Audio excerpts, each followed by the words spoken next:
Assalamualaikum warahmatullahi wabarakatuh. Hamdan wa syukran lillah, salatan wa salaman ala rasulillah, wa ba'du. Bersyukur kita kepada Allah dengan ucapan alhamdulillah. Bersalawat kita kepada baginda Rasulullah dengan ucapan Allahumma salli ala sayyidina Muhammad.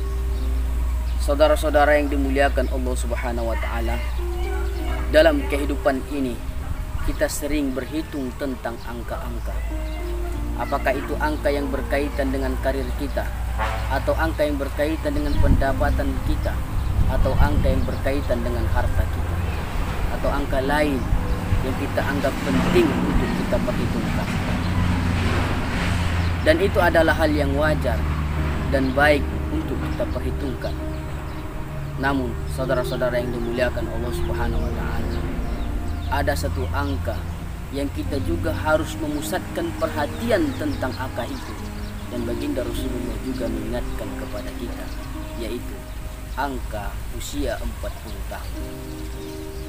Saudara-saudara yang dimuliakan Allah Subhanahu wa taala, ketika manusia mencapai usia 40 tahun, di usia 40 tahun itu adalah puncak kedewasaan, maka sudah tidak boleh lagi bermain-main dalam kehidupan ini. Pada usia 40 tahun itu, Allah Subhanahu wa taala telah banyak mengutus tanda-tanda kepada kita bahwa usia 40 tahun dengan kematian jaraknya sudah tidak jauh lagi. Allah Subhanahu wa taala utus yang namanya perubahan warna rambut kita, yaitu Allah Subhanahu wa taala utus yang namanya penyakit untuk mengingatkan ketika Anda mencapai usia 40 tahun bahwa menjalani hidup ini harus dengan keseriusan. Saudara-saudara yang dimuliakan Allah Subhanahu wa taala, banyak kita tahu bahwa para nabi mereka diangkat menjadi rasul ketika berusia 40 tahun. Maka dari rahasia daripada itu dapat kita pahami bahwa umur 40 tahun ini merupakan penentu bagi seseorang apakah dia akan menjadi lebih baik atau sebaliknya. Dan di usia 40 tahun ini merupakan titik kesadaran bagi setiap manusia untuk memahami makna kehidupan kita ini, sejauh mana telah berbuat baik dan sejauh mana kita telah meninggalkan ajaran-ajaran agama.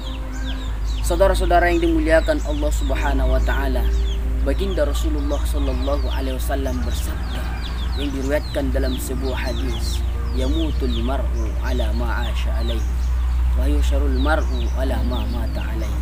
Seseorang itu Allah wafatkan bagaimana kebiasaannya, dan seseorang itu Allah bangkitkan bagaimana keadaan wafatnya.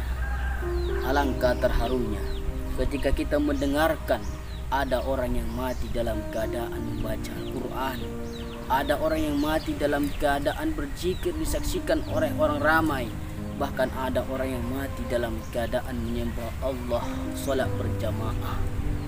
Kenapa? Karena mereka telah melakukan kebiasaan yang baik, dan akhirnya Allah Subhanahu wa taala wafatkan mereka dengan keadaan baik. Namun saudara-saudara yang dimuliakan Allah Subhanahu wa taala, alangkah mengerikan ketika kita mendengarkan ada orang yang mati dalam keadaan berzina, ada orang yang mati dalam keadaan berjudi, ada orang yang mati dalam keadaan melakukan maksiat yang dilarang oleh Allah Subhanahu wa taala. Na'udzubillahi min dzalik.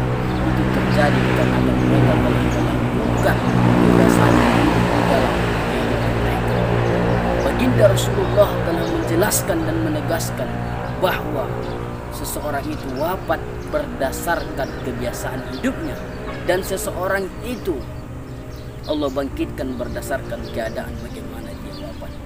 Saudara-saudara yang dimuliakan Allah Subhanahu wa taala, barangkali di antara kita ada yang usianya sudah 40 tahun, atau ada yang sudah lebih, atau ada usianya yang belum mencapai 40 tahun.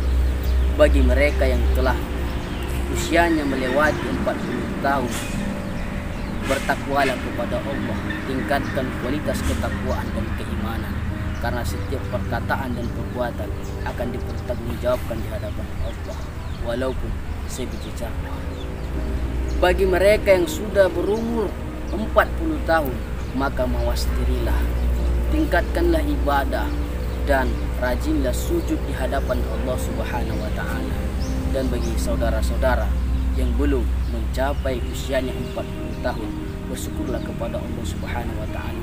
Raihlah ridho dan rahmatnya Allah Subhanahu wa taala dengan meningkatkan dan mengorbankan diri kita untuk agama Allah Subhanahu wa taala. Barangkali ini yang dapat saya sampaikan, yang benar datang dari Allah Subhanahu wa taala. Assalamualaikum warahmatullahi wabarakatuh.